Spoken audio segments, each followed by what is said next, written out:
যখন তোমাদের কোনো ব্যক্তির মৃত্যুর সময়, দুনিয়া ছেড়ে যাওয়ার সময়, যখন ফেরেশতারা আসমান থেকে নেমে আসে এবং তার দৃষ্টির শেষ সীমায় বসে, যখন মৃত্যু আসে তখন মানুষ দেখতে পায়, মানুষ বুঝতে পারে যে আমার এখন জান কবজ হবে।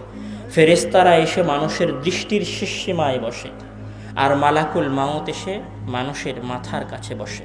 হাত্তা ইজলিসা ইনদা রাসিহি, মানুষের মাথার কাছে এসে বসে, আর মানুষের মাথার কাছে বসে বলে, ইয়া আইয়াতুহান নাফস তাইয়্যিবা, হে পাঁচ ওয়াক্ত সালাত আদায়কারী আত্মা, হে সিয়াম পালনকারী আত্মা, হে আল্লাহকে ভয়কারী আত্মা, হে গুনাহ থেকে মুক্ত আত্মা, হে ইস্তেগফারকারী আত্মা, হে তওবাকারী আত্মা, হে পুত পবিত্র আত্মা, হে ভালো মানুষের আত্মা, হে নেককার মানুষের আত্মা, হে পরহেজগার মানুষের আত্মা, উখরুজি, বের হয়ে আসো, তোমার দুনিয়া থেকে যাওয়ার সময় হয়ে গেছে।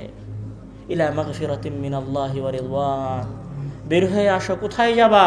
তোমার প্রতিপালকের কাছে যাওয়ার সময় হয়ে গেছে। তখন আত্মাটা ভেতর থেকে বের হয়ে আসে, ফেরেশতা সেই আত্মা সেই নাফসকে নিয়ে ওপরে চলে যায় আল্লিনে। ফেরেশতা আপনার মাথার কাছেও আসবে, মনে হয় না মাথার কাছে আসবে, বিশ্বাস হয় না, না হয় না, আসলেই হয় না।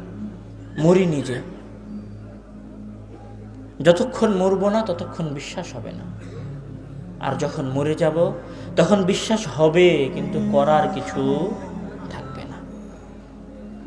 বিশ্বাস করো যুবক, এই যে এখানে যে ছেলেটা বসে আছে, এই যে সামনে, এই সামনে আরো যে যুবক ভাইয়েরা বসে আছে, তোমাদের সবার মাথার কাছে একদিন মালাকুল মাউত আসবে। সবার মাথার শিওরের কাছে এসে বসবে আর বলবে, ইয়া আইয়াতুহান নাফস, বের হয়ে আসো।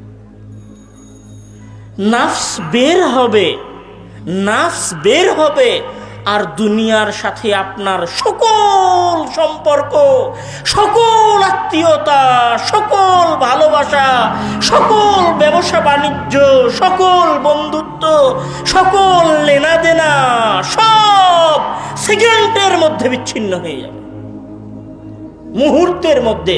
শুধু নাফস এইখান থেকে বের হবে, শুধু নাফস মুখ দিয়ে বের হবে, আর দুনিয়ার সাথে সম্পর্ক শেষ হয়ে যাবে।